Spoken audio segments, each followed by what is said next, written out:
আপনারা দেখছেন এসবি টিভির বিশেষ সংবাদ।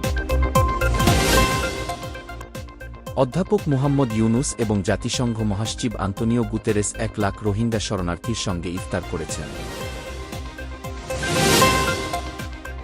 রাতের আধারে ৩৭ লাখ টাকাসহ এলজিইডির নির্বাহী প্রকৌশলী ছাবিউল ইসলামকে নাটোরের সিংড়া এলাকায় আটক করেছে পুলিশ।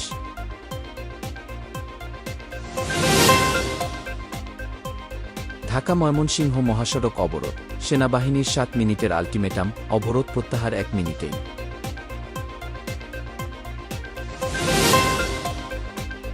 পিরোজপুরের ছারছিনা দরবার শরীফে গিয়ে দোয়া চাইলেন তথ্য ও সম্প্রচার মন্ত্রণালয়ের উপদেষ্টা মাহফুজ আলম।